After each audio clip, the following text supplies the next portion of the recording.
বাংলার একটি জনপ্রিয় যান গরু ও মহিষের গাড়ি এখন আর আগের মতো চোখে পড়ে না। হারিয়ে যাচ্ছে গাড়িয়াল পেশাও। এখন আর গ্রামগঞ্জে আগের মতো চোখে পড়ে না গরু আর মহিষের গাড়ি, যা একসময় জনপদের ঐতিহ্যবাহী গরু আর মহিষের গাড়ি বাহনের সরগরম অস্তিত্ব ছিল।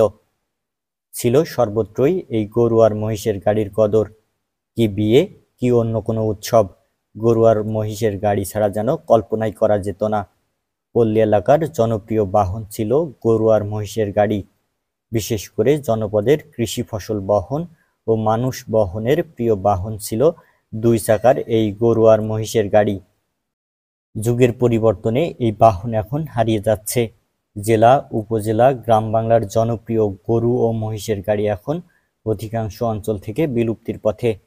এখন এসব বাহন রূপকথার গল্প মাত্র এবং বিলুপ্ত হয়ে স্থান পেয়েছে সংবাদপত্র ও বইয়ের পাতায়। মাঝে মধ্যে প্রত্যন্ত এলাকায় দু একটি গরু ও মহিষের গাড়ি চোখে পড়লেও শহর অঞ্চলে একেবারেই দেখা যায় না। আধুনিক সভ্যতায় ঐতিহ্যবাহী গরু ও মহিষের গাড়ি হারিয়ে যেতে বসেছে।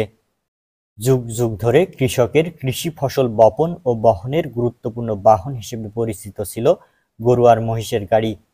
গরু গাড়ি দুই চাকা বিশিষ্ট, গরু বা বলদে টানা এক প্রকার বিশেষ যান। অপরদিকে মহিষও দুই চাকা বিশিষ্ট বিশেষ যান, যা অপরূপের বাহার। এ যানে সাধারণত একটি মাত্র অক্ষের সাথে চাকা দুটি যুক্ত থাকে। গাড়ির সামনের দিকে একটি জোয়ালের সাথে দুটি গরু বা বলদ এবং মহিষ জুটি মিলে গাড়ি টেনে নিয়ে চলে যায়। জানা গেছে মহিষ ও গরুর গাড়ির ইতিহাস সুপ্রাচীন।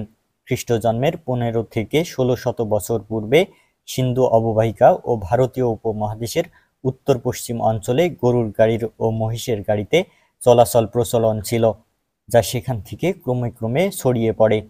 19 শতাব্দীর বিভিন্ন জনপ্রিয় উপন্যাসেও দক্ষিণ আফ্রিকার যাতায়াত ও মাল বহনের উপায় হিসেবে গরুর গাড়ির উল্লেখ পাওয়া যায়।